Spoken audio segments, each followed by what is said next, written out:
aucun prix à payer pour réussir, bien au contraire, tout pas en avant est payant. Une vision partagée avec vous, mesdames et messieurs, en cette matinée de mardi, en direct sur les antennes de la télévision de Burkina Faso, tout en vous invitant à rester focus sur vos objectifs et surtout à cultiver la philosophie donc de voir grand, tout en, mesdames et messieurs, prônant cette envie et cette volonté de pouvoir impacter votre génération partout et en tout temps. Mesdames et messieurs, bien à toutes et à toutes le bonjour, et nous allons vous souhaiter en tout cas de meilleurs moments à notre compagnie. Eh bien, vous voulez du talk show ? Vous voulez de l'information, vous voulez du divertissement, vous êtes à la bonne adresse. Apéro déjeuner, carrefour des hommes et femmes qui ont une histoire et un parcours à compter. Et c'est du lundi au vendredi quand il est 11h temps universel sur la télévision de Burkina Faso. Nous n'allons pas plus tarder. Place donc à la musique pour ouvrir les portes de cette belle aventure du mardi avec toute la team qui va me rejoindre dans un court instant. Mais avant, c'est Tofele qui nous entretient musicalement parlant. Je suis dans la joie et j'exprime cela avec vous. Gardez tout positivement parce que la vie est un délice. C'est parti.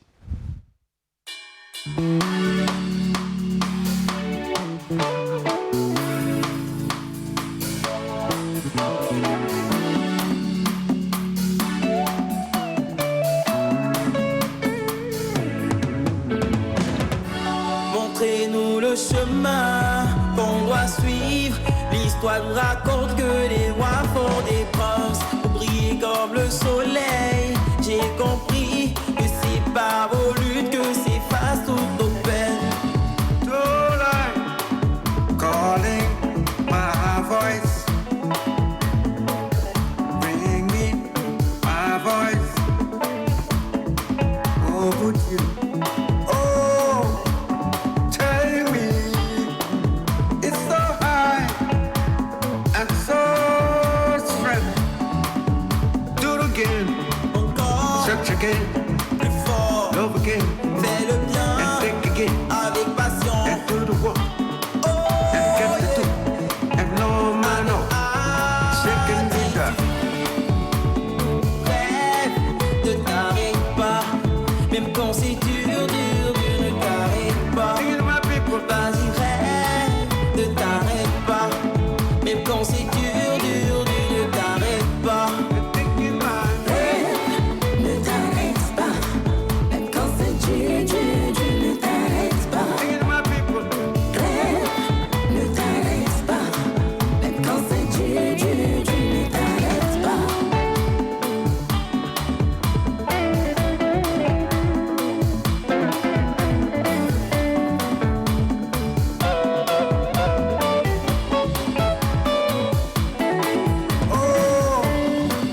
satisfied for myself, and I refuse to be afraid. I refuse to be the last. I refuse to do what is not right. I refuse to do what you want me to do. Do it again, Encore search again, plus fort, love again, fais le bien and think again, avec passion. and do the work, and get the do, and no man no, second be done. Rêve, ne t'arrête pas, même quand c'est dur, ne t'arrête pas. Singing to my people, Vas-y rêve, ne t'arrête pas, même quand c'est dur, ne t'arrête pas. and thinking my way. Ne t'arrête pas, même quand c'est dur, ne t'arrête pas. Singing to my people, Rêve, ne t'arrête pas, même quand c'est dur, ne t'arrête pas. Rêve, ne t'arrête pas, même quand c'est dur, ne t'arrête pas. singing to my people, Rêve, ne t'arrête pas, même quand c'est dur, ne t'arrête pas. and thinking my way. Sing you my song and singing again. Singing again, singing anything. Singing like a rock and singing like a rotten. Singing okay. And I will sing. Lorsque la nouvelle génération compose avec l'ancienne génération, ça ne peut que donner ce délice pour ouvrir les portes de l'aventure de l'apéro de jeunesse sur la télévision du Burkina Faso, du lundi au vendredi quand il est 11h temps universel. Nous sommes les véhicules de la bonne humeur et nous essayons de vous apporter au quotidien cette bonne humeur pour vous permettre donc d'avoir toutes les forces et toutes les énergies nécessaires afin de pouvoir relever les nombreux défis qui se présentent à vous quotidiennement. Mesdames et messieurs, nous sommes à l'acte 2 de la semaine. Aujourd'hui, c'est mardi. Eh bien, nous saluons en ce moment nos amis depuis Banfora qui nous sont en train donc de mettre les petits plats dans les grands pour nous préparer une très belle fête de 11 décembre et puis aussi inviter les uns et les autres à plus de prudence parce que le coronavirus, il est encore là. Observer les mesures barrières, surtout respecter la distanciation sociale, mais aussi éviter de se serrer la main. Ce n'est pas parce que je ne te serre pas la main que je ne t'aime pas. Non, c'est tout simplement parce que je t'aime et je veux te préserver et je veux te protéger et puis que nous puissions donc faire des choses ensemble. C'est tout simplement cela. Voici donc, mesdames et messieurs, ce magnifique clip qui nous a permis d'être encore plus de bonne humeur pour vous offrir donc votre apéro tant attendu. Vous nous suivez un peu partout dans le monde entier et nous saluons la diaspora. Adèle Rwamba reviendra tout à l'heure donc pour justement avec la voix qui va avec transmettre donc le bonjour de la team apéro à toute la diaspora qui prend toujours du plaisir à nous suivre sur la télévision du Burkina Faso. Mika est avec nous pour ce mardi et débute l'émission avec nous. Mamana quiz ou puzzle, attention, elle a sorti le collier. Mika, bonjour. Bienvenue. C'est un vieux truc ça. Bonjour Jackie, la team téléspectateurs amoureux de l'apéro, comment vous vous portez? Comme d'habitude, hein, ici nous on va super bien, on est là pour vous apporter tout le nécessaire pour embellir, colorer, parfumer votre journée. Voilà, tout ça sous le contrôle du Très-Haut, bien sûr. Donc tout à l'heure, on va se retrouver, on va jouer. Voilà, on va tous s'amuser tout simplement. D'ici là, je vous envoie plein de bisous. Merci beaucoup Mika. On ne va pas t'arracher la parole puisque tu vas te faire le plaisir de partager avec nous le thème de cette matinée. Ça marche. Eh bien, qui va permettre à nos téléspectateurs de nous appeler quand il sera 12h temps universel. J'essaie le numéro 25 31 423 53. Approbation pour moi les filles. Bravo Jackie. Oh, je suis trop fort. Allez, bravo Jackie. D'accord Jackie, alors le thème c'est, comme tu parlais tout à l'heure, hein, il s'agit de santé. Voilà, il s'agit de santé, donc le thème c'est celui-là. Alors votre partenaire, votre chéri voyage, est-ce que vous êtes prêt à lui mettre des préservatifs dans sa valise? Voilà. En réalité c'est ça le thème. Ça c'est pour ceux qui voyagent. Et pour ceux qui se déplacent, on va parler de sac. Est-ce que vous êtes prêt à mettre des préservatifs dans son sac? Parce que quelqu'un ne voyage pas avec un sac, on voyage avec une valise. Et lorsqu'on fait un déplacement, on se déplace avec un sac. Ah d'accord. C'est important. Ok, voilà. Ça marche. Je pense qu'ils ont compris. D'accord, ils ont compris cela. Donc quand il sera l'heure, vous allez nous appeler au 25 31 83 53 pour nous donner vos avis. Quelqu'un ne peut pas se lever comme ça et puis manifester la volonté de se rendre à Tougan ou se rendre dans le boulot profond et parler de voyage. C'est-à-dire qu'il s'agit de déplacement. Voilà. Jackie. Se déplacer avec une valise, moi je l'ai fait. Même à Lumbila à côté là, tu parles Mais avec oui, 3 valises. mais oui. Une valise pour les chaussures, une valise pour les perruques et une valise pour... On n'appelle pas ça des valises, on appelle ça des sacs. Yondo. Oh, je ne vous comprends pas les filles. Alors, Sandrine Konaté, bonjour à toi et bienvenue également pour cette journée de mardi. Bonjour Jackie, bonjour la team. Je vous souhaite une journée positive, une fois imperturbable. Et bien sûr, on n'oublie pas pour avoir des bulles pétillantes, vous êtes à la bonne adresse parce qu'ici, on vous promet un apéro digne de votre rang. Et pour en profiter avec le zeste de folie qui va avec, il suffit juste de rester connecté parce que le reste, c'est toujours avec le même plaisir qu'on s'en cherche. Et aussi rappeler, Sandrine Konaté, que nous, notre mission, justement, c'est de rouler nos téléspectateurs dans le miel. Nous, chaque jour, on vous met dans le miel. Miam. C'est-à-dire, on vous met dans de bonnes conditions. C'est appétissant. Pour vous faire passer d'agréables moments en notre compagnie. L'apéro, c'est aussi de la folie. Ouais. L'apéro, c'est ce que vous n'avez pas vu ailleurs que nous on fait ici. De la folie, mais digeste. Merci Sandrine Konaté. Adèle Rwamba est avec nous pour ce mardi. On va le dire bonjour. Aïe, aïe, aïe. Mais Adèle, pourquoi ta tête là, tu fais jamais chiant, attraper en haut. Pas tu es mal chioé. Elle va mettre le front à nous, c'est pas bon. C'est ça, elle sait de quoi je parle. D'accord. Faut essayer de faire un chiant à voir. Dieu te voit. Bonjour Madeleine. En plus de mon 1 œil et demi là, Dieu te voit. D'accord. Faut faire chiant avec ta perruque, on va voir. Je peux là? Oui, bon, bonjour. Alors, tu disais qu'aujourd'hui, on allait rouler les téléspectateurs dans du miel. C'est comme des cornes, des gazelles. C'est un gâteau fabriqué par les Marocains. Très, très délicieux, hyper sucré et moelleux. Est-ce qu'il faut être au Maroc pour déguster ce gâteau? Non, on peut déguster ça ici aussi. Donc, bonjour, chers téléspectateurs. J'espère que vous avez la santé. Parce que la santé, c'est la clé de tout. Alors, une citation pour vous avant de poursuivre. Quand on perd la santé, on perd tous ses projets. Ah oui. Bah oui, quand on perd la santé, on peut se retrouver à faire des choses dont on n'avait pas forcément envie de faire. Et on peut se retrouver triste tout simplement. Et c'est une tristesse qui va vous habiter jusqu'à la fin de vos jours. Si vous savez même déjà que votre santé, vous n'allez pas pouvoir la retrouver et que par exemple, c'est une maladie dégénérative, un exemple comme ça. Donc, courage à toutes les personnes qui ont des maladies dégénératives, c'est-à-dire qui ne vont jamais s'améliorer, mais il y a les médicaments qui sont là pour aider ces personnes-là à mieux vivre la vie quotidienne.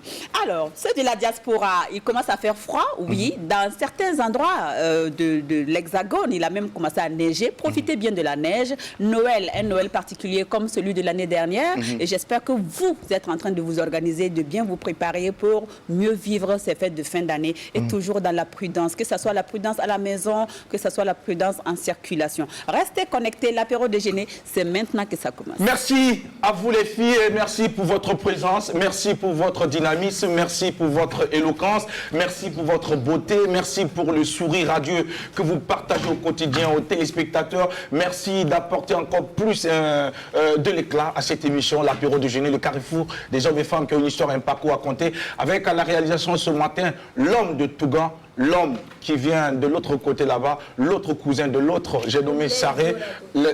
D'accord, l'Eldorado. Merci Mika, on ne savait pas. Nous irons visiter l'Eldorado donc très bientôt. Mesdames et messieurs, nous savons que personne n'aime végéter et surtout vivre la médiocrité. Et personne également n'aime se sentir de seconde classe ou se voir contraint de vivre en seconde classe. Et pour cela, il n'y a qu'une seule solution, il n'y a qu'une seule alternative, il n'y a qu'une seule façon de faire, c'est de croire en vous, de vous donner les moyens de pouvoir réaliser vos rêves, de travailler sans relâche. Et lorsque vous tombez, dites-vous que c'est un circuit normal, c'est un parcours normal. Il suffit seulement de vous donner la force de pouvoir donc vous relever et surtout retenir ce qui vous a fait tomber pour ne plus retomber une prochaine fois.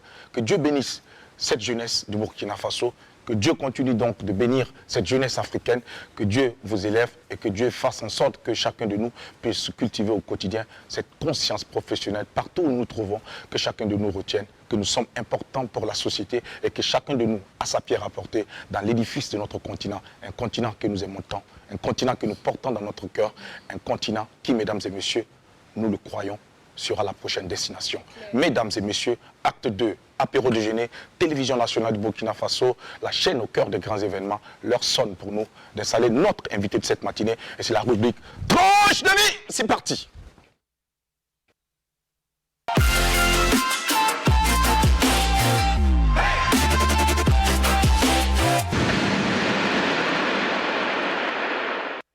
La réussite ne dépend pas de la taille du cerveau, mais de la capacité à voir grand. Il y a de la magie lorsque vous voyez grand. Et ce mardi, notre invité pourrait bien être l'illustration.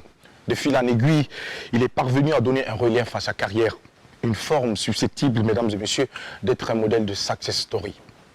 Retour donc sur le parcours d'un homme qui a de l'histoire à raconter, qui a quelque chose à partager, qui a de la matière grise. Il est l'invité dans Tranche de vie. Il allie élégance, éloquence et intelligence. Monsieur Mano est avec nous, l'éloquence du corps qui dynamise bien sûr nos propos à chaque occasion et que chacun veille à l'usage qu'il fait de la parole. Et ce monsieur qui arrive a compris qu'il était temps de pouvoir donc impacter sa génération. Il y est parvenu parce qu'il a travaillé, parce qu'il a cru en lui. C'est un jeune que nous soutenons. C'est un invité prolixe. Acclamation pour accueillir monsieur Mano, s'il vous plaît, la team. Il arrive avec nous. Notre invité, Abraham Mano. Installez-vous, bonjour et bienvenue. Et surtout, merci pour le choix des couleurs. Lorsque moi je vois une chemise comme ça en couleur, je comprends tout de suite que la personne est une personne qui accepte donc les diversités, qui accepte les mosaïques donc de personnes, qui accepte tout le monde et qui est prêt donc à partager aussi avec tout le monde. merci. Et c'est très important. Soyez la bienvenue à l'apéro déjeuner. Monsieur Abraham Mano, Mika est en face de vous. Bonjour. Sandrine Konaté est juste à côté de Mika. Et Adèle Rwamba est juste votre voisine. Monsieur Mano, Bonjour.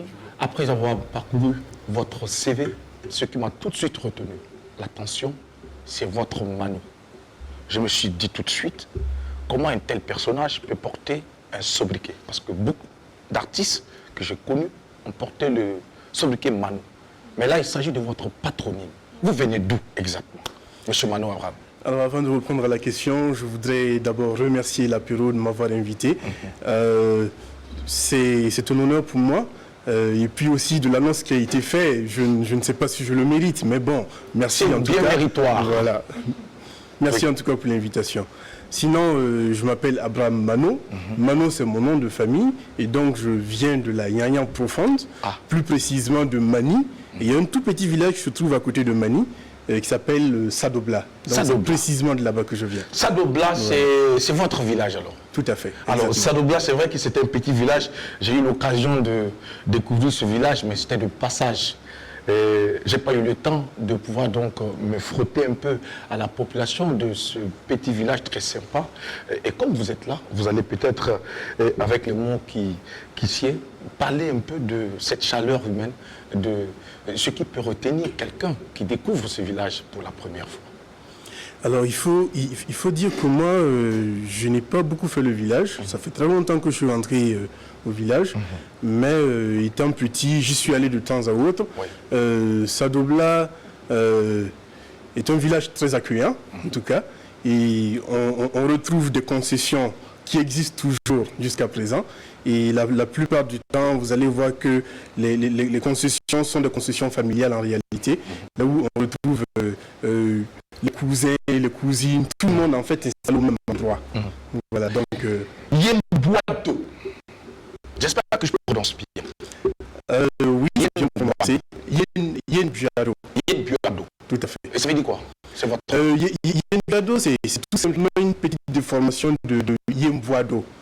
Voilà, et puis c'est très proche également de Yemboani. Ça signifie la même chose. Tout simplement l'ami de Dieu. L'ami de Dieu. Voilà, exactement. Wow. Je ne comprends pas pourquoi les gens n'aiment pas très souvent mettre en avant les noms, j'allais dire, culturels. Voilà. Bon, botanique, il y en a qui les trouvent un peu péjoratifs. On dira tout simplement les noms culturels. Je ne sais pas pourquoi. Est-ce que vous allez vous plaire à ce qu'on vous appelle comme ça, Yemboado? Oui, bon, moi ça ne me dérange pas que l'on m'appelle Yemboado. L'ami de Dieu quand même. L'ami de Dieu, tout à fait. Très fort, et puis c'est bien. C'est très fort et puis c'est complémentaire également au prénom Abraham qui signifie également l'ami de Dieu. L'ami de Dieu. Voilà, donc c'est la même signification en réalité. Est-ce que véritablement Dieu a manifesté son amitié dans votre vie, monsieur Abraham? Tout à fait, Dieu a manifesté son amitié dans ma vie parce que le simple fait de naître, c'est une manifestation d'amitié. Et puis après cela, dans mon parcours, il a toujours été présent et bon, pour cela, je peux lui rendre grâce en tout cas. Vous avez grandi dans quelle localité exactement et quel a été votre parcours de façon vraiment très économique? Alors, j'ai grandi en grande partie à Ouagadougou, même ici. De temps en autre, c'est vrai qu'on partait au village. On a fait avec la famille environ 3 ans à Koudougou. Mais c'est principalement à Ouagadougou que nous avons vécu. Et puis bon, ça s'est passé très bien, l'enfance avec les amis de quartier et tout ça, c'était vraiment très intéressant. Et dans la famille, vous êtes combien? Vous êtes seul garçon? Vous êtes 2 ou 3 ou 4? Alors, dans la famille, nous sommes 6 enfants, de la même maman et du même papa. Et c'est bien de préciser. Tout à fait, c'est très important de préciser parce que quand même 6 enfants, c'est quand même beaucoup pour le commun des gens. Maintenant, oui. Sinon, voilà, pour maintenant. Avant, c'était bien conseillé d'ailleurs. Tout à fait, tout à fait. 6 enfants de la même maman, c'est quelque chose de considérable. Moi, je suis 4e de ces 6 enfants-là et 2e garçon. 4e et 2e garçon.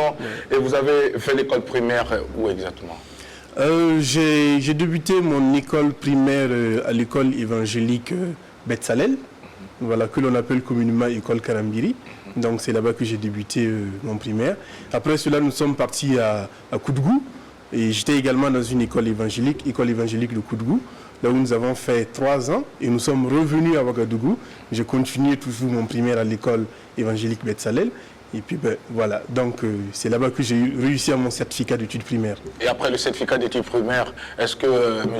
Abraham Mano a aussi obtenu l'entrée en 6e comme certains, ou bien il a fallu que les parents déboursent assez d'argent pour que vous puissiez poursuivre les études? Alors moi, quand j'ai obtenu mon certificat d'études primaires, j'ai également obtenu l'entrée en 6e.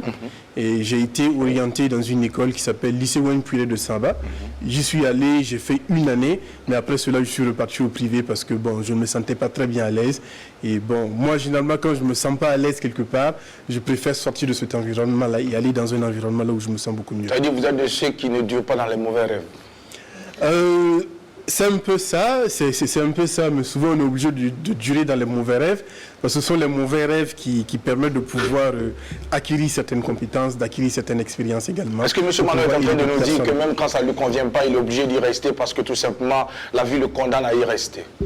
Non, pas du tout. On n'a pas à rester dans une position là où on ne se sent pas bien. Quand on ne se sent pas bien dans une position, on prend la décision de quitter cette position-là et aller dans une position là où on se sent beaucoup plus à l'aise, là où on se sent beaucoup plus confortable. Après l'obtention du baccalauréat, vous avez décidé donc de poursuivre les études. Et qu'est-ce que vous avez souhaité faire lorsque vous avez obtenu votre baccalauréat? Alors, il faut dire d'abord que moi, mon parcours scolaire et académique est un peu ambigu, parce que après mon BPC, j'ai fait informatique, un bac H. Oui. J'ai obtenu également mon BEP informatique et également mon bac H. Et après cela, je me suis orienté à l'université de Ouagadougou en sociologie, là où j'ai fait juste la première année. Mais après cela, j'ai encore décidé de quitter, parce que moi, quand une situation ne me plaît pas, je la change. Oui. Donc j'ai tout simplement quitté et puis j'ai continué dans une université privée, là où j'ai fait un bachelor in business administration. D'accord. Voilà. Et ça, c'est quoi ça pour quelqu'un qui ne comprend pas ce que vous venez de dire? Un bachelor, comment vous avez dit ça? Parce que mon frère, comment on appelle ça, Bara, ou mon frère, voilà. Donc, est-ce que vous pouvez Bara, mais Bara, c'est Bissa? Oui. D'accord. D'accord. Donc, dans ce cas, il faudra qu'il fasse très attention, parce que c'est vrai que je suis gourmatier, Oui. mais bon, peut-être que ma moitié est Bissa. Ah, votre moitié. Vous êtes là pour défendre votre moitié alors, d'accord, il n'y a pas de souci.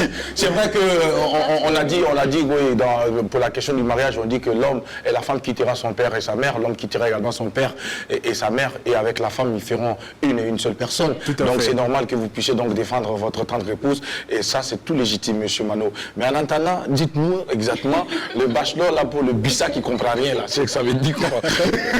Bon, je vais le dire pour le Gounoussi qui ne comprend rien. C'est plus... Le bachelor, en fait, c'est tout simplement administration des affaires. Tout simplement, en français, administration des affaires. D'accord. De manière simple. Est-ce que c'est un choix qui a été influencé ou motivé par les gens de votre entourage ou bien par la famille? Moi, mes choix n'ont jamais été influencés par qui que ce soit par les membres de ma famille ou que ce soit mon entourage. Parce que, étant petit... lorsqu'il fallait décider de faire le bac informatique, c'est moi qui ai décidé, on m'a accompagné. La scolarité coûtait vraiment très cher, mais mes parents se sont sacrifiés pour pouvoir répondre à cela. Ça veut dire que les parents avaient un peu quand même. Pas qu'ils avaient beaucoup, mais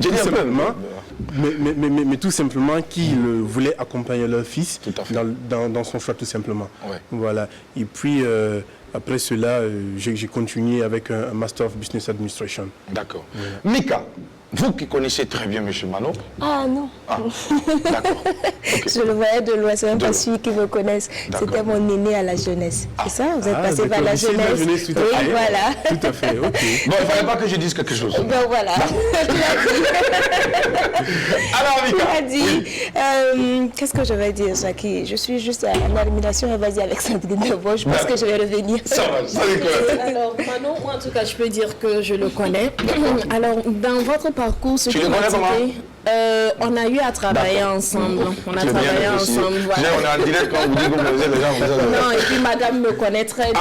On est tout le temps en contact sur WhatsApp. Même ce matin, on s'est écrit sur WhatsApp. Il n'y a pas de souci. On est rassurés. Donc, parlons de votre parcours. Alors, après le CEP, certificat d'études primaires, vous êtes orienté dans une école publique. Tout à fait. Vous faites juste une année parce que ça ne vous convenait pas et vous allez dans une école privée. Privé, exactement. Pareil aussi pour le bac. Après le bac, vous essayez à l'université de Ouagadougou, qui est Exactement. publique, qui est pour tout le monde. Ça ne vous convient pas et vous quittez, vous allez aussi dans une université privée. Privée. Tout à Alors, fait. est-ce qu'on peut dire que Abraham Mano est une personne difficile, sélecte, vous n'aimez pas le monde, vous n'aimez pas la mêlée? C'était quoi le problème? Pourquoi est-ce que le public ne vous réussit pas? Pourquoi vous n'aimez pas le public? Vous allez vous tester juste un peu et vous préférez des cercles un peu restreints où c'est une certaine catégorie de personnes, des personnes assez sélectes venant de milieux, bon voilà quoi, assez acceptables qui... milieux sociaux, Le voilà. public ne donne pas les bons enseignements. comme le public. C'est quoi, Alors en non, fait, ce déjà? n'est pas pour signifier cela. Ce qu'il faut préciser, c'est que lorsque j'ai quitté l'université de Ouagadougou, ce n'est pas parce que c'était l'université de Ouagadougou, mais à cause de la filière dans laquelle j'ai été orienté. Parce qu'initialement, j'ai demandé à faire lettres modernes, j'ai même passé le test. Malheureusement, je n'ai pas réussi au test, parce que mon objectif était de faire lettres modernes et puis après de devenir journaliste. C'était ça dans les débuts. C'est vrai que dans mon parcours, je l'ai fait parce qu'en réalité, il faut se dire que même quand tu n'as pas obtenu certains diplômes, tu peux faire certaines choses même si tu n'as pas obtenu ces diplômes-là. Il faut augmenter le volume. Voilà. Et donc, à l'université de Ouagadougou, on m'a orienté en sociologie lorsque j'ai échoué au test de lettres modernes. Et bon, sociologie, ça me passionnait, c'était très intéressant d'étudier du chem, Les sciences humaines. étudier les sciences humaines. C'est ça. C'était bien, mais ça ne me convenait pas. Je ne me sentais pas bien dans cette filière-là, tout simplement. Et ça ne répondait pas à ce que j'avais envie de faire. Et ce que j'avais envie de faire, je ne l'avais pas encore très bien déterminé. Et c'est pour cela que j'ai décidé tout simplement de m'essayer à autre chose. Et puis bon, comme Jackie le dit, moi je ne vis pas trop dans un mauvais rêve. Ah ben voilà. C'est ça. Alors, Manuela, est-ce que le fait, parce que quand on regarde aussi partout, vos parents vous ont inscrit, c'était des écoles évangéliques. Le primaire, ensuite à Koudougou, ils ont fait le choix d'une école évangélique. Et après, l'orientation école publique où on retrouve tout le monde, je vais le dire. Et aussi à l'université qui est laïque, on retrouve tout le monde. Est-ce que le fait d'avoir baigné dans un univers évangélique, j'allais dire, n'a pas aussi motivé le fait que vous ne vous sentiez pas à l'aise avec tout le monde entre griffes? Alors, il faut dire à la base que quand j'étais un peu plus petit, j'étais très timide. J'étais très timide et j'ai travaillé beaucoup. En fait, très tôt, je l'ai su et j'ai travaillé beaucoup pour pouvoir sortir de cette timidité-là. Et c'est un peu vrai de dire que j'aime un peu les cercles un peu restreints. Oui. Voilà. Mais ça ne veut pas signifier que l'école publique ne fournit pas un enseignement de qualité et tout. Et en réalité, ce n'est même pas ce qui a motivé le fait que je voulais changer d'établissement, que ce soit pour la 6e ou que ce soit encore pour l'université de Ouagadougou. C'est tout simplement du fait que je ne me sentais pas bien dans les filières où j'étais, tout simplement. Mais je veux dire en fait le contact avec les personnes, parce qu'on sait souvent que les établissements évangéliques ou les établissements qui sont tenus par des religieux, ils sont un peu plus stricts que les établissements, je vais dire, laïques. Est-ce que après avoir baigné dans ce monde et après vous vous retrouvez avec tout le monde, je dirais pas qu'il y a un certain laisser-aller, mais bon, il y a une certaine liberté. Voilà.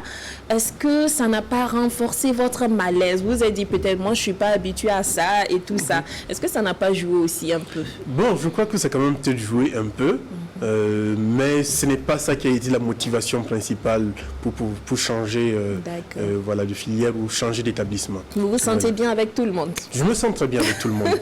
Avant justement de poursuivre avec monsieur Mano Abraham, notre invité cette matinée, il faut rappeler que c'est un monsieur qui est bien assis professionnellement, puisqu'en 2009 jusqu'en 2010, il a été chargé de la stratégie du déploiement Boss Player. On va revenir tout à l'heure. 2009-2015, directeur de publication magazine Jeunesse Académique Afrique. 2009-2015, chargé de la stratégie du développement Autosé Entertainment. Et puis 2012-2016, manager général Mano Communication. Et puis 2015, chef analyste journaliste média, mission de l'observation électorale de l'Union européenne 2015-2016, consultant senior en marketing communication Fly International, 2007-2017, directeur général adjoint Digital Challenge Service, et depuis 2017, il est le directeur exécutif donc, de e-commerce Waga SAS. Alors, professionnellement également, on sent que c'est quelqu'un qui était partout, qui est passé partout, qui ne dit pas là où ça ne convient pas. Est-ce qu'on peut justement dire que même professionnellement, ça a été le cas pour vous? Alors, il faut que j'apporte une précision. C'est vrai que on voit des parcours que j'ai effectués, mais en réalité, je n'ai jamais été engagé dans une entreprise. Ah, d'accord. J'interviens la plupart du temps comme consultant. Voilà, pour des périodes bien définies. Voilà, bien définies. D'accord. Parce que j'aime bien à bouger beaucoup, à ne pas rester sur place, à ne pas faire chaque fois la même chose. En fait, je me lasse lorsque je fais la même chose constamment. Alors, finalement, est-ce que vous n'allez pas peut-être donner raison à ceux qui disent très souvent que lorsqu'on fait plusieurs choses, finalement, on ne fait rien? Bon, je ne pense pas, parce qu'en réalité, c'est tout simplement un parcours. On va tout simplement d'un point A, là où on acquiert une certaine expérience, on décide ensuite d'aller ailleurs, où on met en œuvre l'expérience qu'on a acquis au niveau du point A, et puis voilà, ainsi de suite, tout simplement. Donc en réalité, ce n'est pas que faire beaucoup de choses, finalement, on n'est pas efficace, non, pas du tout. C'est tout simplement de faire des choses progressivement. D'accord. Voilà. Adèle Wamba. Oui. Cher monsieur Mano, alors je souhaiterais rebondir rapidement sur ce que vous venez de dire tout de suite. Vous vous lassez lorsque vous faites la même chose tous les jours. Constamment, tout à fait. Constamment. Mais vous êtes marié, vous avez la même femme. Alors comment ça se passe? Vous allez vous lasser, vous allez changer, je sais pas, ou ça va se passer, enfin, ça sera comment en fait dans le futur? Bientôt, vous allez voir le même visage, vous allez vous dire, non, c'est le même visage que je vois depuis 5 ans. Non, mais ça change pas. C'est la même chose que j'ai depuis... Mais ça change pas. Bon, dégage. Adèle, avant qu'il ne réponde à la question, oui. Moi j'ai quand même envie d'ajouter, de peut-être avoir une petite précision avec lui. Monsieur Manon, vous êtes marié depuis combien de temps? Je suis marié, ça fait 5 ans maintenant. Ok, ça tombe bien. Ok, pendant 10 ans. Déjà qu'il n'est pas fatigué. Non, parce que oui, non, ça veut dire que dans peut-être 10 ans, il peut se dire, ah non, mais c'est bon, là, c'est bon. Et puis en plus, j'ai découvert... Est-ce qu'on ne doit pas créer des mecs comme ça? J'ai découvert qu'elle votait aussi, comme moi, donc je ne pensais pas, donc, bref, juste une petite parenthèse pour rigoler, mais oui, c'est vrai, il y a des personnes qui n'aiment pas, au fait, la monotonie. Ouais, mais il n'a pas répondu à la question. Non, oui, j'arrive.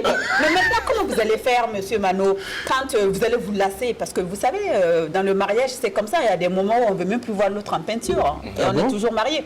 Oui, ça existe, je vous rassure, plus de 20 ans, mais je ne peux pas dire quelque chose. Mais pendant ces périodes-là, vous allez dire non, ça va passer. Je reste, je garde quand même le cap, ou vous allez vous dire non mais il est temps de changer parce que celle-là, c'est bon maintenant, j'ai vu ce que je voulais voir et maintenant il n'y a plus rien à voir.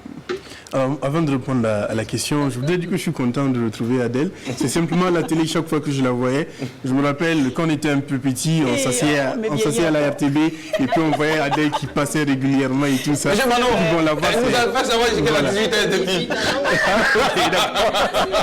C'est la même Adèle. Ah, c'est pas la même. Donc le plaisir est partagé, monsieur Manon. Voilà. Alors donc, en fait, moi je crois que le mariage c'est un autre domaine. D'accord. Et on peut, c'est comme on le dit souvent, quand on est marié, on devient une seule personne, en réalité. Oui. Et comment est-ce qu'on peut se lasser de sa propre personne? Oui, des si fois, on se lasse... Vous savez, c'est notre tête, mais on n'aime plus nos cheveux, on les rase.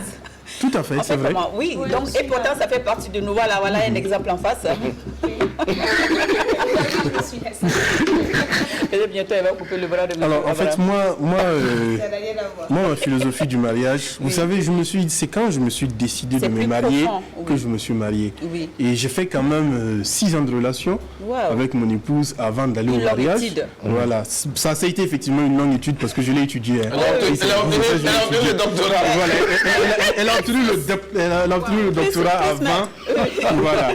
avant de passer au mariage. Mais en fait, ce qui est intéressant, c'est qu'on a commencé à sortir ensemble très jeune. D'accord. Voilà, elle était vraiment très jeune à l'époque. Oui, elle était adolescente. Voilà, non pas forcément adolescente. Oui. Voilà, mais on était vraiment très jeunes. D'accord. Et puis on a fait le parcours ensemble. Et puis bon, Après cela, nous sommes allés vers le mariage.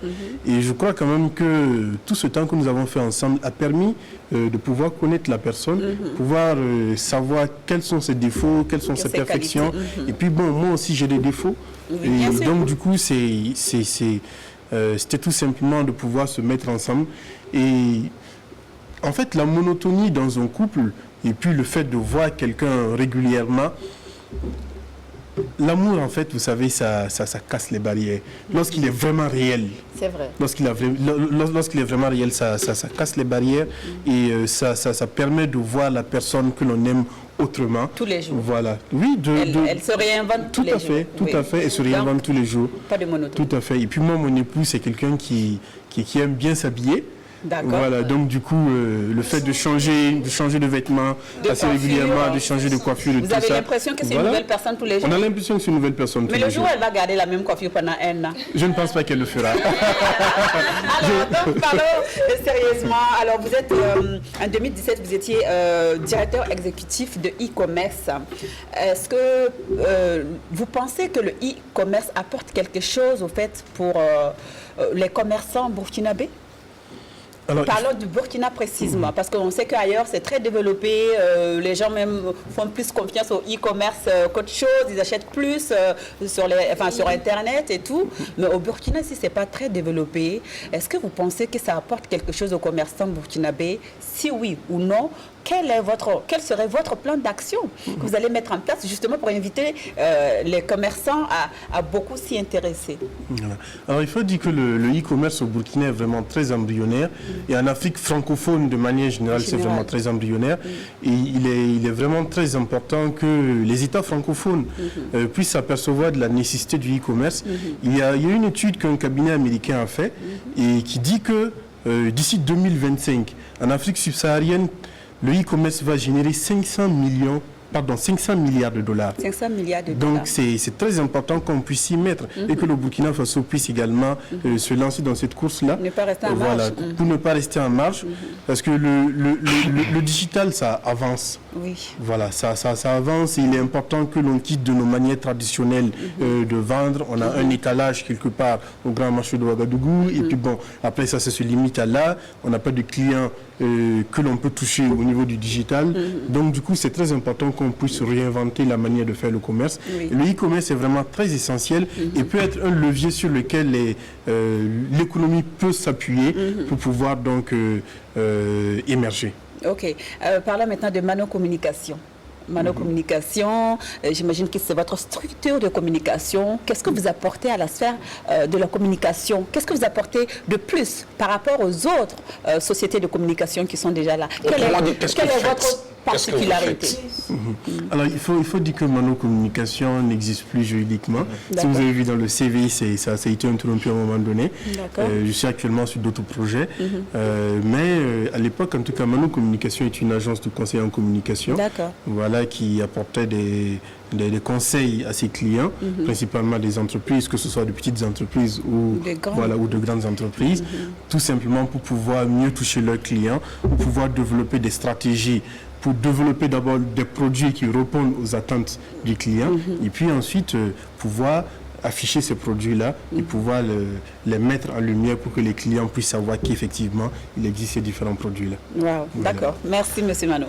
Merci pour surtout la passion avec laquelle et surtout l'éloquence avec laquelle vous parlez de ce que vous faites. Et ça me donne envie de rappeler aux uns aux autres l'importance donc de pouvoir bien parler de ce qu'on fait, et de pouvoir toujours mettre en valeur ce que nous faisons.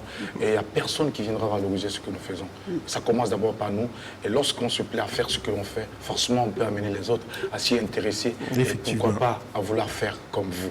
Merci beaucoup d'avoir accepté déjà notre invitation. Vous restez avec nous pour la suite de cette émission. Il y a Mika qui a envie d'intervenir.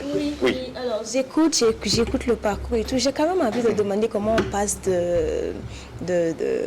un domaine informatique, bac H, c'est ça? Informatique à la communication. Quel est le chemin? Qu'est-ce qui s'est passé entre-temps? Je te vois venir parce que si tu as fait le lycée de la jeunesse avec moi, tu peux comprendre tout à fait que c'est normal pour moi d'aller un peu vers la communication.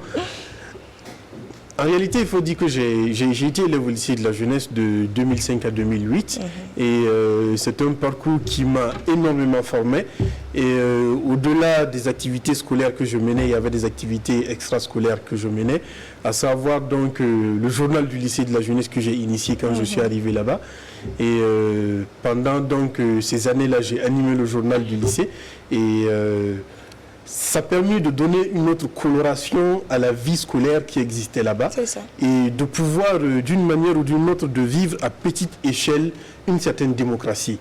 Et ça m'a vraiment beaucoup passionné et c'est ce qui m'a un peu poussé lorsque j'ai obtenu mon bac. À aller donc vers la communication en réalité. D'accord. Voilà. D'accord, pas de souci. Mais j'ai envie de poser une autre question. La casquette de champion en arts martiaux, où est-elle passée? Qu'est-ce qui s'est passé? Parce que si je ne me trompe pas, vous avez été champion provincial, c'est ça? Tout à fait. À un certain moment alors. Qu'en est-il de cette casquette-là au jour d'aujourd'hui? Est-ce qu'il en reste quelque chose? Vous pensiez qu'on n'allait pas parler de ça? On ne pouvait pas ne pas parler de ça. Vous pensiez qu'on allait parler seulement de votre intellect? Ben, c'est ce que je croyais. Mais non, on va parler aussi de vos capacités, de vos aptitudes sportives et surtout de votre performance. Oui. Parce que vous êtes quelqu'un dont le pied vole. Alors, M. Mano, à quoi remonte l'amour pour les arts martiaux? Alors, l'amour pour les arts martiaux, c'est une question de famille. Pourquoi ne pas aller faire du football voilà, pour devenir Lionel Messi? Il faut dire que notre papa a été un champion également. Il a fait du taekwondo, il a fait du Vovinam Viet Vodao, il a fait du judo. Et maman également pareil. Wow. Donc du coup, on s'est retrouvés un peu plongés dans cette atmosphère-là étant petit. Ouais. Et c'est depuis petit que nous avons commencé à pratiquer les arts martiaux. Et tout le monde chez nous à la maison a au moins une ceinture noire dans un art martial. Wow. Voilà, bien précis. Et puis nous avons un champion voilà, qui vient de la famille également. Et puis bon, moi, c'est vrai, j'aimais beaucoup les arts martiaux. Même encore actuellement, j'aime beaucoup les arts martiaux. Mais ce n'est pas ça ma vocation professionnelle. Donc du coup, je n'ai pas poussé vraiment très loin. Ça fait quelques années que j'ai interrompu. Et j'ai beaucoup plus... Pris le dessus. Voilà, d'une manière ou d'une autre. Que ça vous fasse un peu trop de graisse? Non, en fait, vous savez, quand on fait les arts martiaux, il y a certains réflexes qu'on ne peut pas oublier. D'accord. Voilà, ça reste en nous, c'est ancré en nous, on ne peut pas oublier certaines choses. D'accord. Donc, du coup, bon, c'est vrai qu'on prend un peu du poids au fur et à mesure, mais bon. Mais ce n'est pas. On essaie de maintenir. Ce n'est pas pour autant qu'on ne saura pas se défendre lorsque le besoin va se faire sentir. Tout à fait. Et aujourd'hui, est-ce que vous pensez qu'il est très nécessaire et utile justement de pouvoir inviter par exemple la jeune féminine à s'intéresser aux arts martiaux? Parce qu'aujourd'hui, nous sommes dans une société donc en proie à de nombreuses crises, la naissance donc à floraison de bandits de tout genre. Ouais. Est-ce que vous pensez qu'aujourd'hui, parce que les femmes sont les plus vulnérables dans cette situation, elles sont très souvent donc agressées un peu partout, est-ce que pour vous qui avez donc qui êtes passé par là, qu'est-ce que vous avez comme conseil ou comme recommandation à faire aux femmes quant à la pratique donc, de l'art martial, de façon générale? Alors, moi, je regardais hier un statut d'un ami, là où il a mis une petite vidéo, là où on était en train de bastonner une fille, tout simplement parce qu'elle semble avoir pris de l'argent de quelqu'un et elle n'est pas partie au 31 décembre. Voilà. Et moi, ça m'a un peu glacé déjà que cette personne-là diffuse cet élément, parce que quel que soit ce qu'il y a, on ne doit pas faire de violence aux femmes. Oui. Voilà, c'est un point que je tiens à souligner. Et pour moi, il est très important également que la jeune féminine puisse apprendre à se défendre. C'est vraiment très important. Et vous savez, quand on fait les arts martiaux, ce n'est pas une question de force, ce n'est pas la force qui compte. La technique. Voilà, ce n'est absolument pas la force, c'est la technique. Mais c'est aussi avoir une certaine efficacité, avoir du tact, tout simplement. Et puis, le plus souvent, réagir plus ou moins en première position. Être le premier. Voilà, être le premier. À réagir la plupart du temps quand on se sent en danger. Et pour moi, c'est vraiment très important que les jeunes féminines puissent effectivement apprendre des techniques de self-défense. Ça ne veut pas dire qu'il faut forcément arriver à la ceinture noire, deuxième dan, troisième dan, etc. Mais juste les b.a.-ba. Tout simplement connaître les b.a.-ba et puis entretenir ça de manière régulière. Parce que quand on n'entretient pas de manière régulière, pour quelqu'un qui n'en fait pas sa profession, il arrive qu'on oublie certaines choses. Mais Voilà, aussi, donc c'est vraiment les très arts important. martiaux, c'est aussi cet art qui nous permet de pouvoir cultiver en nous la maîtrise de soi. Tout à fait. Parce que ça, il est important sur le sujet. Exactement. Parce que très souvent, les gens pensent que lorsqu'on pratique les arts martiaux, c'est pour agresser tout le monde. Non. C'est pour justement savoir se maîtriser, parce que je pense que c'est l'une des principales recommandations, la maîtrise de soi. Tout à fait. Au niveau des arts martiaux, effectivement, c'est la maîtrise de soi qui est vraiment mise en avant. Et vous allez voir qu'au niveau de la majorité des disciplines, que ce soit le taekwondo, que ce soit le Rovinam, Viet Vo Dao, c'est vraiment en réalité une construction de soi-même, en réalité. Donc, il n'est pas question en réalité d'apprendre certaines techniques pour se faire valoir, pour se bomber le torse ou quoi que ce soit. En réalité, c'est pour tout simplement apprendre plus d'humilité. Mais lorsque la personne qu'on a en face de nous décide, malgré notre humilité, de nous agresser, pour prendre notre bien ou encore tout simplement pour nous prouver qu'il a de la force, bon, en ce moment donné, on lui montre qu'en réalité, bon, on est humble, mais ça ne veut pas signifier qu'on ne peut pas faire quelque chose. Et lorsqu'on n'y arrive pas et que la justice humaine arrive donc à mettre la main sur cette personne et qu'elle ferme les yeux, la justice divine, quant à elle, va condamner. Tout à fait. Très fort. Tout à fait. Plus tard. Exactement. Merci Mano d'avoir accepté notre invitation. Voici la suite de cette émission et c'est maintenant avec Mika. Le quiz ou le puzzle. Let's go.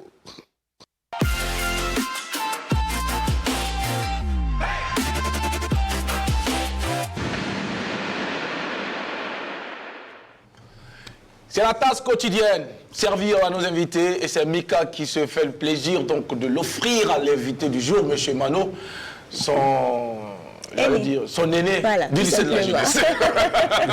Mika, on peut jouer à présent avec toi. Alors ça marche, donc ce que je vous propose c'est un puzzle. D'accord. Voilà, donc il y a une image qui n'est pas très claire, il y a quelqu'un qui se cache dedans et vous êtes chargé de deviner qui c'est avec des indices que je vais vous donner tout simplement. Donc pour vous aider, vous avez l'écran sur votre gauche que vous pouvez fixer. Et la première image est là. On voit une paire de lèvres, un costume. Et puis c'est tout. Mais est-ce que ça vous aide à penser à quelqu'un déjà? Je vois que j'ai un peu de doute. Oui? Mais vous pensez déjà à quelqu'un? Allez-y pour voir. Jetez-vous à l'eau, vous avez 3 chances. Hein, donc, alors je vais vous donner un indice. C'était un homme politique. Un homme politique. Oui. D'accord. Un homme politique. J'ai un défaut, je n'aime pas perdre. Non, mais je suis sûre que vous n'allez pas perdre. Fixez bien l'écran, vous allez vous en sortir. Ça a évolué, ça ne vous arrache toujours pas. Alors, j'ai l'impression... Oui, je vous écoute. J'ai l'impression que c'est... Qui? Ablacé Ouedraogo. Non, pas du tout. Alors, vos liens avec ce monsieur datent de vos années lycée quand même. On revient encore au lycée. D'accord. On revient encore au lycée.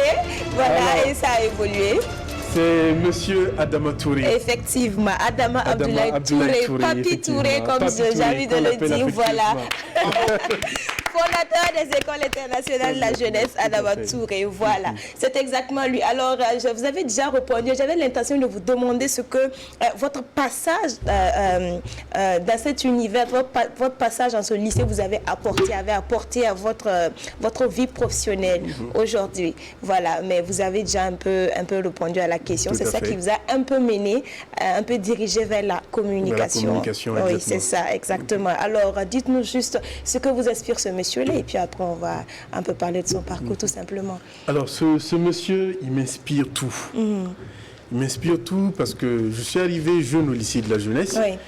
J'avais beaucoup d'initiatives, j'avais un peu la tête en l'air et puis beaucoup de choses que je voulais faire en même temps. Mais c'est quelqu'un avec qui j'ai eu l'occasion très régulièrement d'échanger. Oui. La plupart du temps, aux récréations, je partais m'asseoir à côté de lui parce que c'était toujours quelqu'un de très disponible. ouvert. Oui. Je partais m'asseoir à côté de lui, on échangeait, on parlait de la politique, on parlait de son parcours, on parlait un peu de moi aussi, de ce que je voulais faire dans la vie et tout ça. Et c'est quelqu'un qui, en tout cas, m'a beaucoup inspiré, m'a beaucoup orienté, m'a permis de me refocaliser sur certaines choses au lieu d'être dispersé. Donc c'est quelqu'un pour qui j'ai vraiment beaucoup d'estime. Et c'est quelqu'un qui m'a permis d'avoir une certaine liberté de faire tout ce que j'ai fait au lycée de la jeunesse. Voilà. Et je voudrais au passage également saluer son fils, Aziz Touré, que j'affectionne beaucoup et qui, dans la même lancée que son papa, a été en tout cas quelqu'un qui m'a beaucoup inspiré et qui m'a permis d'avoir une certaine liberté de faire certaines choses au lycée de la jeunesse et qui en réalité, toutes ces choses-là ont forgé ce que je suis actuellement. Exactement. Voilà. Bravo. Merci pour ce bel hommage. Oui, très bel hommage. Alors, M. Touré, que j'ai aussi l'occasion de rencontrer lors donc des événements culturels. Je me suis retrouvé au lycée de la jeunesse à une époque où j'avais commencé donc la maîtrise de cérémonie et je devais animer donc là-bas. Et plus tard, je suis reparti pour une émission que je faisais avec la radio Burkina, la radio au lycée. Donc j'ai eu l'occasion de le rencontrer. C'est un homme, j'allais dire, c'est une source intarissable de savoir et surtout généreux en matière de partage. C'est le moins qu'on puisse dire. Moi, en tout cas, c'est ce que je retiens de lui. Et puis, merci pour cet hommage qui nous permet encore de nous souvenir de cet homme, de nous rappeler de ce qu'il a pu bien faire et de nous rappeler que cet homme a vécu utile. C'est ça. Et c'est ça qu'il Il a s'agit. vécu très utile. Voilà. Très utile. Alors, Mika, qu'est-ce qu'on peut en savoir plus? Beaucoup d'émotions, j'avoue. Alors, qu'est-ce que je vais dire? De formation, il était professeur d'histoire et de géographie. Et bon, après ça, il a occupé beaucoup de postes administratifs, comme directeur de l'école normale, des instituteurs et institutrices, directeur de l'enseignement général du second degré, directeur de l'enseignement général et technique du second degré. Il a fait un passage à l'Institut pédagogique du Burkina Faso. Du Burkina Faso, cellule Histoire Géo. Voilà, il a aussi une vie de militant, ce qui lui a valu d'être membre fondateur de la Confédération syndicale section voltaïque, voilà, au Burkina Faso. Ensuite, secrétaire général de la section voltaïque du Parti africain de l'indépendance, PAI, et puis ministre de l'information du premier gouvernement du Conseil national de la Révolution. Tellement de choses qu'on peut dire sur ce monsieur-là. On ne pourra pas terminer. Mais c'était vraiment notre hommage à ce grand monsieur-là qui nous a quittés il y a quelques années, en 2012. Voilà, il n'a pas vécu inutile, il a laissé un patrimoine juste waouh. Voilà. Et c'était aussi un auteur, un écrivain, on va dire. Voilà. Donc, il nous a laissé les écoles internationales de la jeunesse Adama Touré, l'école supérieure de la jeunesse, et puis bien d'autres. C'était vraiment notre hommage. Quelque chose que je souhaitais ajouter, c'est que M. Adama Touré a été un ami de mon grand-père. Il a été un ami de grand-père, Paul Tenoga Ouedraogo, Naba Sigri, qui a également été rappelé à Dieu. Et quand on s'asseyait pour échanger, on parlait beaucoup de leur amitié, l'amitié qui existait entre eux. Et donc c'est juste cela que je voulais souligner. Voilà, tout simplement. Et autre chose aussi, c'est que chez nous en famille, sur les 6 enfants, les 5 ont fait le lycée de la jeunesse. Voilà, nous avons tous passé par le lycée de la jeunesse. Super, et c'était une bonne adresse justement. Et puis on n'est pas en train de faire donc l'apologie ou la publicité de cet établissement, mais quand même reconnaître que de cet établissement on est sorti des élèves qui aujourd'hui sont de valeureux, j'allais dire, de potentiels personnes, voilà, pour notre société et qui apportent plus aussi à l'édifice de notre nation. Nous saluons tous ceux qui ont transité par là, mais également saluer également ceux qui sont passés par le Youth for Christ, Jeunesse pour Christ, qui ne va pas parler de son école. Et puis le lycée Vénégré. Merci, c'est juste pour rigoler. Merci beaucoup. Allez, Monsieur Mano, on rappelle qu'il est consultant en marketing, communication, activité des organisations politiques, expert en management de la duplication des politiques sociales, consultant en monitoring des plateformes de paiement numérique. De façon très résumée. Alors, Monsieur Abraham Mano, pour nous, les citoyens lambda, nous qui ne connaissons pas toutes ces formules dont j'ai dit techniques ou professionnelles, est-ce que vous pouvez en quelques mots essayer de nous définir la mission d'un consultant en marketing, communication et activité des organisations politiques? Alors la mission d'un consultant en marketing, communication et activité des organisations politiques, c'est pour expliquer vraiment de manière très simple. C'est d'apporter une stratégie marketing, tout simplement de pouvoir définir ou encore orienter les besoins des clients, pouvoir donc les cerner et pouvoir donc proposer une stratégie pour concevoir des produits qui vont servir donc aux clients de ces entreprises-là.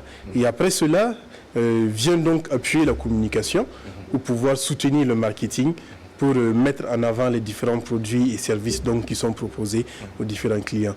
Et donc, en ce qui concerne les activités des organisations politiques, c'est important de souligner que ça ne veut pas signifier que je fais de la politique, c'est tout simplement que j'apporte un appui à toute organisation politique. Et quand on parle d'organisation politique, ce n'est pas que les partis politiques, même les organisations de la société civile, c'est de la politique encore que ces organisations-là font. Donc c'est tout simplement que nous apportons du conseil, un appui à toutes ces organisations-là. Et toujours parlant donc de vos casquettes, il y a aussi cette casquette de l'expert en management, donc de la duplication des politiques sociales. De quoi il s'agit exactement?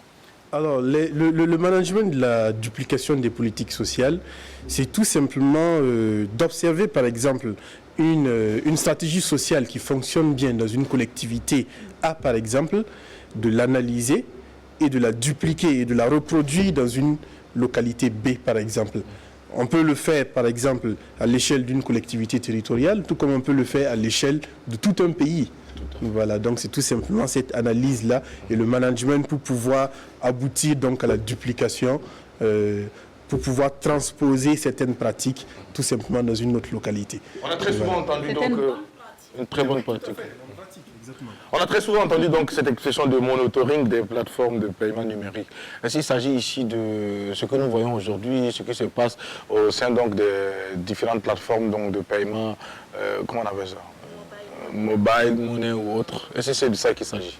Alors, il s'agit beaucoup plus de tout ce qui est lié à Internet. Ah, voilà, tout ce qui est lié à Internet pour pouvoir retracer, par exemple, le parcours informatique de l'argent numérique qui a été utilisé. Par exemple, quand on utilise une carte bancaire, quel a été le cheminement de l'argent qui a été utilisé? Lorsqu'il y a une plainte, par exemple, de quelqu'un qui dit il a utilisé tel montant, par exemple, pour faire un achat sur un site web, et il se dit que bon, on a coupé plus que prévu.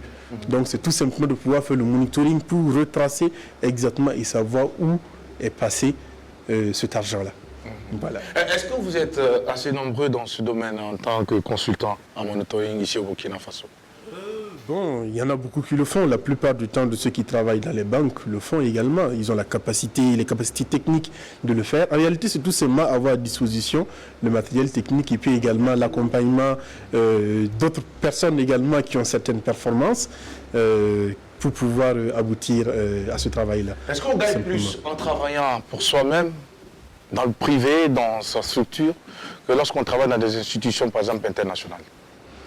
Je n'ai pas très bien compris la question. Est-ce qu'on gagne plus quand on travaille pour soi-même, genre pour ce que vous faites aujourd'hui? Parce qu'aujourd'hui, vous êtes votre propre boss, on peut le dire entre griffes, que de travailler pour des institutions internationales. Je ne dirais pas l'État, je dis les institutions internationales. Puisque vous avez eu l'occasion donc de pouvoir donc toucher un peu à tous ces secteurs. Vous avez même reçu une lettre de recommandation de l'Union européenne. Alors, c'est pour dire que vous avez donc été même à l'échelle internationale. Vous avez fait preuve de vos capacités, de vos compétences. C'est ce qui a été signé donc à la lettre donc signée par, comment elle s'appelle encore, retrouvons tout de suite le nom, Giovanna, voilà, qui est analyste donc des médias. Alors, est-ce qu'on gagne plus quand on se retrouve dans son environnement, soit dans sa petite structure, que lorsqu'on... Moi, je répondrais directement oui. Parce que humainement, on gagne plus. Parce qu'on a tendance à se frotter à beaucoup plus de personnes. On a tendance à faire une diversité de choses à la fois. Donc, on acquiert beaucoup plus en expérience. Et puis après cela, sur le plan financier, pas que l'on gagne forcément plus, mais en tout cas, je peux dire que ça nourrit son homme. D'accord. Voilà. Alors, je rappelle que cette lettre de recommandation a été signée donc en 2015. C'était lors des élections couplées présidentielles et élections législatives. Et cette lettre donc avait été écrite, adressée à M. Mano. Je la lis pour vous. J'ai sous-signé Mme Giovanna Mayoula, analyste des médias pour de la mission d'observation de l'Union européenne au Burkina Faso atteste que M. Abraham Yembouado Mano a travaillé en qualité d'analyste média au sein de l'unité de monitoring des médias de notre mission durant la période de septembre à décembre 2015. À cette occasion, M. Mano a fait preuve de beaucoup de compétences et d'efficacité de son travail et nous a grandement satisfait, particulièrement de par son comportement responsable, sa grande flexibilité et son esprit d'équipe. C'est pourquoi nous vous recommandons les services de M. Mano et nous sommes convaincus qu'il peut être un atout appréciable dans votre entreprise ou institution. Restant donc à votre disposition pour de plus amples renseignements, nous vous prions d'agréer, Madame, Monsieur, l'expression de nos salutations distinguées. Est-ce que cette lettre a été déposée ailleurs après l'avoir reçue, M. Mano? Après avoir reçu, je crois que la lettre a voyagé partout est parti mon CV. Donc, je peux dire que ça a été déposé ailleurs, pas pour chercher de l'emploi, parce que, voilà, pas du tout pour chercher de l'emploi, parce que je suis dans une optique où, comme je le dis, je ne pose pas ma valise quelque part plus de 3 mois, 6 mois maximum. Vous êtes un oiseau migrateur. Voilà, tout à fait. Je ne pose pas ma valise plus de 6 mois. Et puis bon, après ça, je viens pour faire quelque chose de ponctuel. Je finis mon travail. Et puis vous après passez ça, à autre chose. Voilà, je passe à autre chose. Fort heureusement que pour la question de la femme, vous ne faites pas pareil. Ça, c'est déjà bien. Dieu soit Vous avez loué. des périodes de chômage, en fait, où vous n'avez pas de contrat, vous n'avez pas de contrat avec les institutions. Vous vous retrouvez comme ça 2 mois, 3 mois à travailler, enfin, pas dans le vide, mais à travailler sans vraiment un contrat avec un partenaire. Est-ce que ça vous arrive de... Oui, effectivement, ce genre de situation-là arrive. Ça arrive dans la vie de tout entrepreneur en réalité. Mais ce sont des moments là où que l'on prend pour pouvoir mieux travailler sa stratégie et pouvoir toucher encore beaucoup plus de personnes et proposer ce que l'on fait. Renforcer plus ses acquis. Exactement. C'est important. Alors, M. Mano, Abraham, pendant ces élections 2020, est-ce que vous avez été contacté pour apporter votre expertise? Alors, je crois que, vous savez, nous, dans ce que nous faisons, il y a beaucoup de confidentialité. Oui. C'est comme vous le voyez, je suis consultant en marketing, communication et activité des organisations politiques. Donc, nous apportons notre contribution sous certains éléments, mais nous avons le sceau de la confidentialité qui est là. Voilà. Sinon, en tout cas, dans notre parcours, nous apportons en tout cas certaines choses à certaines institutions. Merci de m'avoir pris au mot et de m'empêcher de poursuivre avec ma préoccupation. Alors on s'arrête là. Monsieur Mano, Mika, on va redécouvrir le thème et justement le proposer à nos téléspectateurs. Ainsi que le numéro de téléphone. Oui. Et rappelez que c'est maintenant que vous pouvez nous appeler sur le 25 31 423 53. 53. Bravo. Alors, le thème téléspectateur, c'est celui-là. Votre partenaire va en voyage. Voilà. Vous lui faites sa valise. Est-ce que vous êtes capable de lui glisser des préservatifs? Est-ce que vous êtes capable de mettre des préservatifs dans la valise ou le sac, comme Jackie dit, de votre partenaire qui va en voyage? Donc, c'est l'heure. Vous pouvez nous appeler le 25 31 83. Le numéro s'affiche à l'écran pour nous donner vos avis. Merci beaucoup, Mika, pour le thème de cette matinée. Nous attendons donc les réactions de nos téléspectateurs. On va le dire à Moré facilement parce qu'ils sont nombreux également à suivre cette émission et qui ne comprennent pas Moré. Adèle, est-ce qu'on peut traduire le thème à Moré? Ok, Warakazmar. Bon, Msambi Safagili, Hinkela ton RTB, Ngetop ton RTB l'air Kangawa, Vielam Tup Sokyam, Runda Tema, Runda Swansraya Wotu, Vielam Tup Sokyam Mingesi, Param Europa, Han Europa, Macre Boudou, Yam Parachi, Dabar Voya, and Dabar Sotaka, Tiambo Capotsa, Source Ningrin Colornesa, Yam Chin Dikarina, Saralate, Watazan Voyabi, Yamba Parabami, Eske Yam Sidba Han, Dabar Sotaka, Yam Chime, Dick Source Ningrin Colornesa to Bonti Capotsa, Yam Chime Dickery, Sul Suepo, Bin Sul Ningate, Watazan Lore, Tikami, Yel Pakatin or Pakata, Aratin Yul Saming. Donc, Yarina Latin Sasra, notre Sokyamba, Ajaki Yetum Sokini More. Merci beaucoup, Adèle, pour donc, le thème proposé à Moré. On attend les réactions de nos téléspectateurs sur le 25 31 423 53. Saré se fait le plaisir de l'afficher au bas de votre écran. Merci de nous appeler. On poursuit notre entretien avec notre invité du jour, M.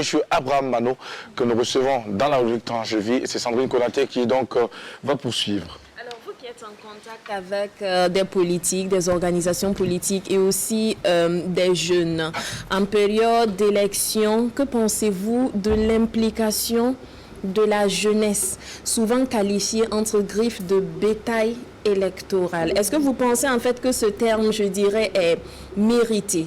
Est-ce que la jeunesse travaille à entretenir cela ou bien est-ce qu'il y a des jeunes qui se démarquent quand même et qui mériteraient plus de respect et de considération de la part de ces politiques dans l'organisation même des élections plutôt que de venir remplir les stades et puis voilà, juste faire de l'audience? Alors vous savez, chacun peut faire son choix politique et puis mener sa politique comme il le veut. Mais moi, ce que je pense, c'est qu'il est important que nous puissions faire des choix en fonction de ce que nous pensons, en fonction de nos valeurs, en fonction de ce que des capacités que nous estimons qu'un candidat peut avoir ou pas. Ça, c'est ce que je pense. Maintenant, de considérer la jeunesse comme un bétail, en réalité, l'Afrique a besoin d'évoluer d'une manière ou d'une autre en ce qui concerne la politique.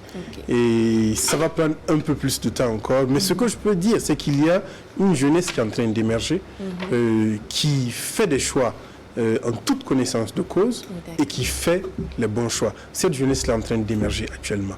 Et je crois que de plus en plus, on a des jeunes qui, en tout cas, vont vers Je veux parler en fait du fait aussi que l'implication, c'est-à-dire même aller se présenter comme un député, aller aux législatives et tout, et pourquoi pas au niveau même des présidentielles. Est-ce que vous qui travaillez avec eux, il y a des jeunes au sein de ces structures, des jeunes dans la société qui sont assez, qui ont le bagage et qui le prouvent sans manipulation qu'ils peuvent le faire? Oui, il y a beaucoup de jeunes qui ont des aptitudes pour pouvoir avoir des postes de responsabilité, que ce soit des postes nominatifs ou encore des postes en politique de manière générale.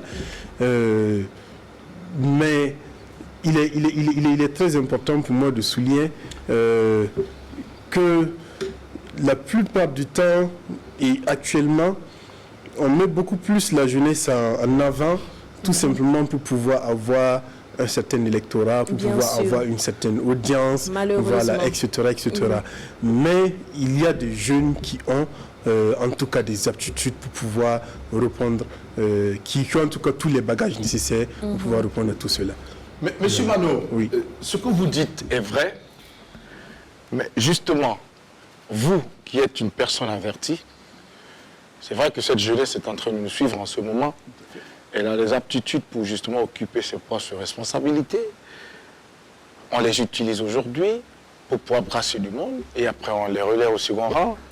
Vous, si vous avez un message à cette jeunesse, adressé à cette jeunesse, quel sera ce message?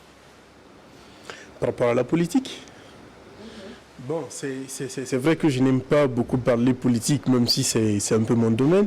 Si vous ne la faites pas, elle va vous faire. Tout à fait, bien évidemment. Si on ne fait pas la politique nous fait. Voilà. Avant de répondre à la question, je voudrais tout simplement dire que la jeunesse aussi ne doit pas être mise entièrement en avant. Elle doit travailler avec l'ancienne génération parce qu'elle est beaucoup plus avertie. Peut-être que la jeunesse a certaines compétences, ils ont des innovations à apporter, mais elle ne doit pas aller de manière unilatérale. Elle doit travailler avec l'ancienne génération. Voilà. Ceux qui ont plus d'expérience. Exactement, c'est vraiment très important. Et donc pour cela, je crois qu'il est important de pouvoir avoir en tout cas des aînés à côté qui nous guident dans nos choix, mais qui ne décident pas pour nous. Pour que lorsque l'on fait des choix, que l'on fasse ces choix-là en toute âme et conscience, tout simplement. D'accord. Voilà. En tout cas, c'est un conseil très avisé de quelqu'un également qui s'y connaît, voilà, on va le dire comme ça, mais qui préfère donc se mettre tout simplement en retrait et observer et voir l'évolution donc des choses. Alors, Mika. Oui. Alors, j'ai envie de lui poser cette question-là. Vous êtes jeune entrepreneur et de plus en plus... Oui, vas-y, on va prendre quelqu'un à lire le temps que tu reformules très bien ta question, Mika. Allô, bonjour. Allô? Oui, na kusambia fani winiga. Tonne pousse yamba ni winiga zawri kibale. Eh, wini kibale. Manya yoni musa, mami te jina ni patreale.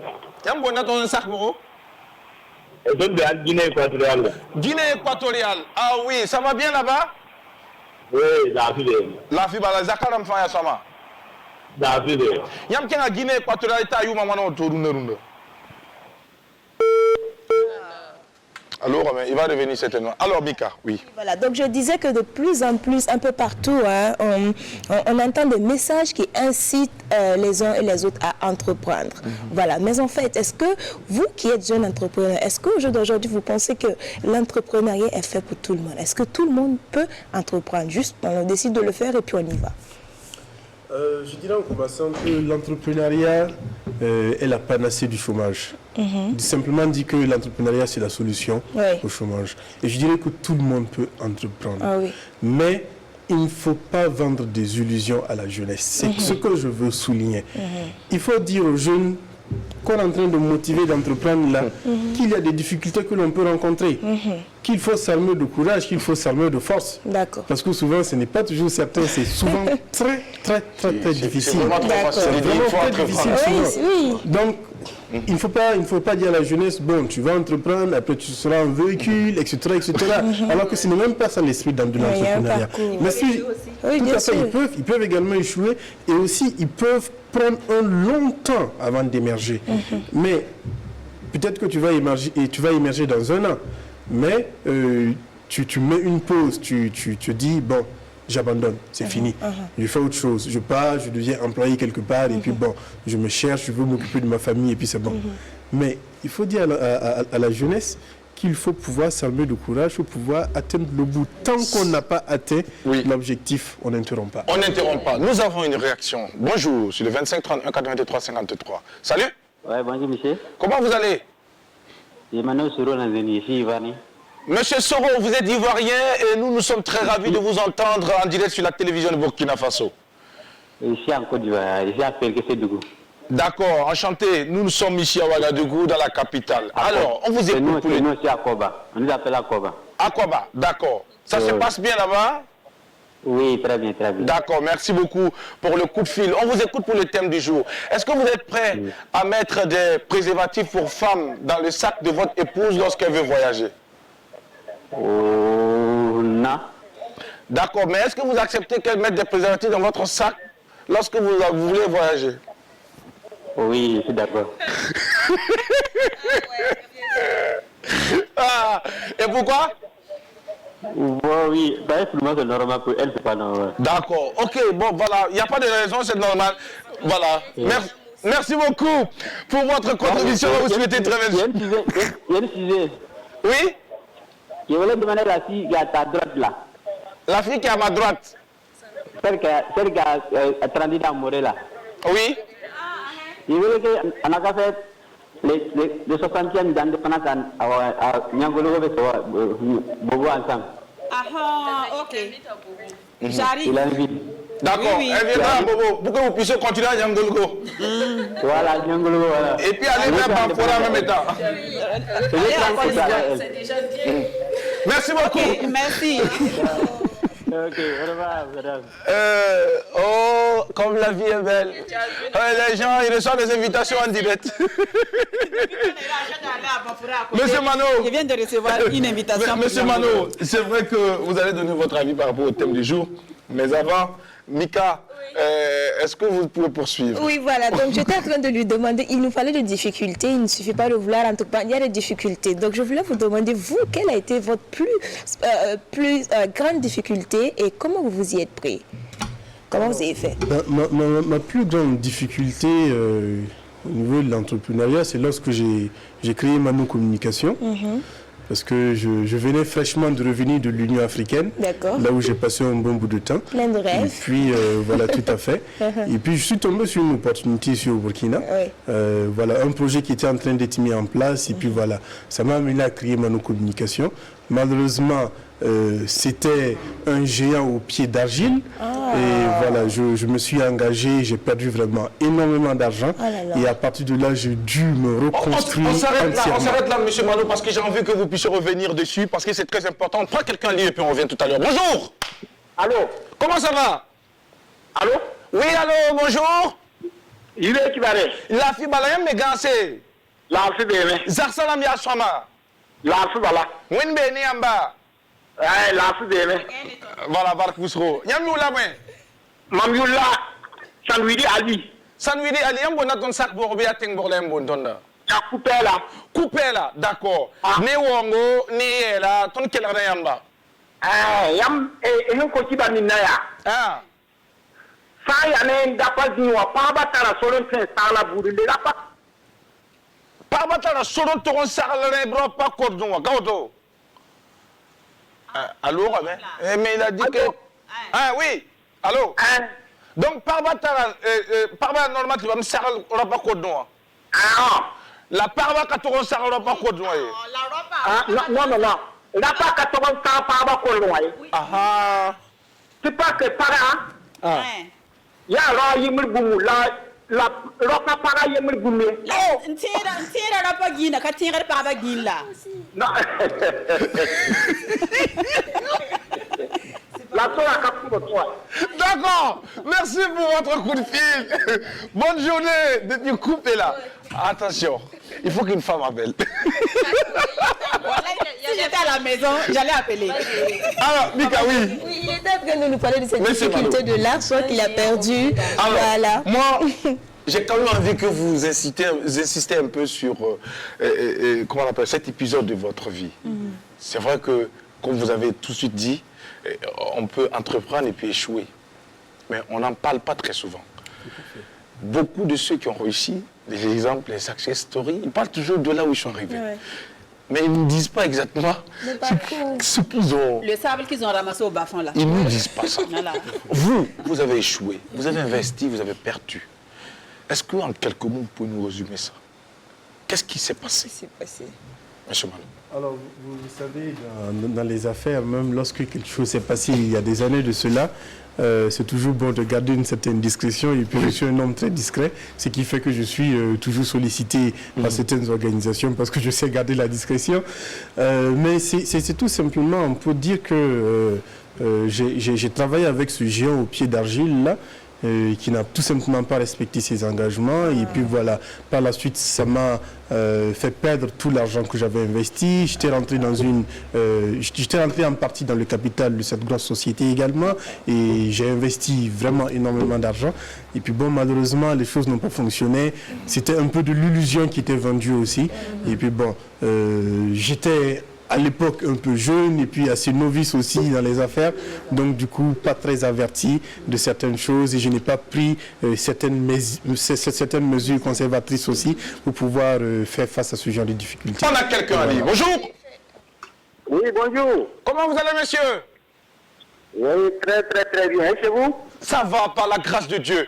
On vous appelle comment, monsieur, s'il vous plaît?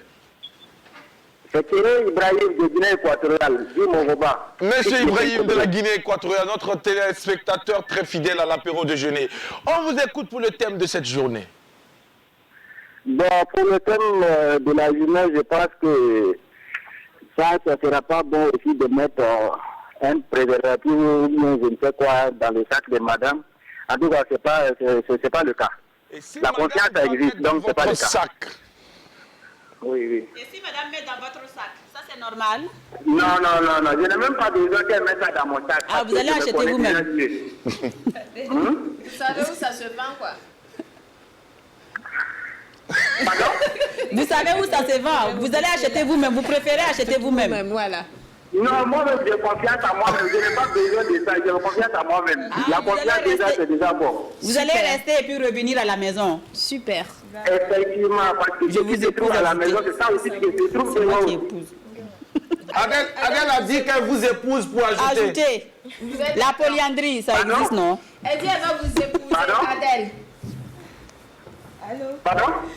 Adèle se propose de vous épouser parce que vous êtes un mari fidèle. Oui, elle est contente de vous.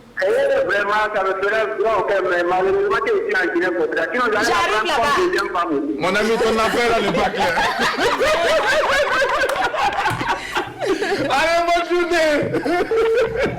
Alors, on est tous avec vous, monsieur Malo. Oui, comment vous avez fait pour vous assortir? Est-ce que pourquoi ne pas être parti, vous asseoir ou bien être allé travailler sous la coupe de quelqu'un tout simplement, c'est plus facile quoi. Alors ça a été tout simplement un recommencement à zéro. J'ai fermé l'entreprise et puis après j'ai recommencé à faire de petites consultations avec certaines sociétés.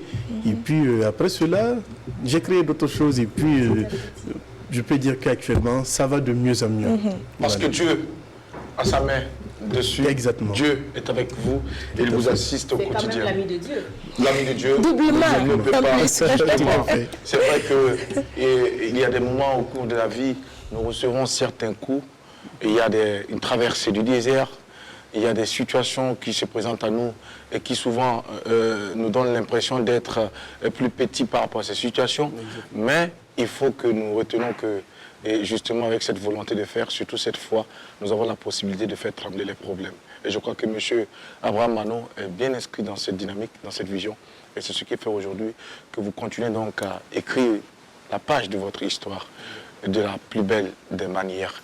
Alors, nous sommes en train d'aller vers la fin de cette émission, mais avant de recueillir votre avis par rapport au thème du jour, nous allons faire le tour de table rapidement parce qu'en 2 minutes, c'est sûr que les filles pourraient quand même être plus directes. Ouais. Mika. Oui. Mon avis sur le thème? Non, pas du tout. Jamais. Alors, tu ne mettras je vais pas, tu ne recevras pas. Voilà, non, pas du tout. Et c'est là où ça se fait. Non, non, c'est pas ça non plus, Adèle, le piège. C'est pas ça non plus, Adèle. Non, mais c'est pour dire que c'est pas utile. À mon avis, c'est pas utile, quoi. Voilà, on est mariés à la confiance, à la fidélité qui prévaut. Donc, voilà. Fidélité, mariée, c'est bien. D'accord. Regarde comment tu le dis, Jackie. Non. Moi, je pense que quand on en arrive là, c'est qu'on n'est plus en couple. Si tu doutes de ton homme au point, ou tu doutes de ta femme au point de lui mettre des préservatifs dans le sac parce qu'elle voyage, non. Et ça veut dire déjà que tu n'as plus confiance en elle. Et quand il n'y a plus de confiance, tu sais qu'il va te tromper ou qu'elle va te tromper. Et que toi-même, tu l'encourages plus ou moins. Non, moi je pense que quand on est arrivé à cette étape de la relation, il n'y a plus lieu de continuer. Non, je ne peux pas accepter ça. Accepter que tu me trompes et en plus t'encourager à le faire. À cette étape de la relation, il faut laisser tomber. À ces raisons que l'esprit ne peut pas comprendre. Si j'arrive à imaginer ça même déjà, c'est bon quoi. Merci Sandrine Konaté, on sait que tu n'as pas mettre. Adèle Robar. Pour moi là, ça sera, je vais mettre. D'accord. Je vais mettre, c'est pas parce que je l'encourage en fait. Si c'est pour un long moment, genre il part pour 6 mois, 1 an, moi je vais mettre. D'accord. Parce que je me dis, l'homme reste l'homme. C'est le ventre et puis le bas-ventre. Donc, il y a la définition de l'homme comme ça. Ouais. D'accord. Mais c'est pas plus que le ventre et puis le bas-ventre. Donc, du coup, moi, je vais mettre, je vais compter les condoms là, one by one, mettre dans ton sac. Et puis, tous les jours. Oui, c'est un budget. Je vais compter mettre. Garde à toi, tu sais utiliser un bidard. Finalement, en gros, c'est ça, c'est un piège. Merci Adèle. Voilà, sinon je vais mettre. On a compris, tu vas mettre. Pour tester justement ta fidélité. Tu vas mettre, mais il doit amener tout. D'accord. Monsieur Mano, et vous? Alors bon, je ne savais pas que j'allais intervenir sur une thématique pareille. Mais bon, moi je suis marié, ça fait 5 ans de cela. Et je suis papa d'une très belle princesse. Alors... Qui s'appelle comment? Camiel. Camiel. Oui. D'accord. Il y a le miel. Hein. Voilà, tout à fait. Exactement. Alors, par rapport au thème, moi je ne pense pas qu'il soit nécessaire dans un couple, lorsque le monsieur voyage, lorsque la femme voyage, de mettre des préservatifs dans la valise. Ce n'est pas utile pour moi, parce que si on en arrive à ce niveau-là, c'est que déjà il y a quelque chose qui ne va pas. D'accord. Et la plupart du temps, quand ça ne va pas, il faut régler le problème. Et ce qui fait qu'un couple dure, et moi personnellement, pourquoi mon couple a fait 5 ans? Parce que je connais des couples qui font 3 mois. Oui, moi, par exemple, j'ai rencontré ma femme à un mariage, mais le mariage où nous nous sommes rencontrés n'a pas fait 3 mois. Ouais. Voilà, mais nous avons quand même fait 5 ans déjà. Ce n'est pas très beaucoup, mais quand même, c'est quelque chose, c'est quand même un parcours. On va rester dans, la même veine, monsieur Mano. D'accord. Il est déjà l'heure pour nous. Alors, c'est déjà fini. Merci d'avoir accepté notre invitation, monsieur Mano. Nous espérons très bientôt vous revoir à d'autres occasions pour encore discuter et partager de belles expériences avec vous. Merci à vous téléspectateurs. On s'arrête là. Demain, c'est un autre jour. Que Dieu bénisse. Bon appétit.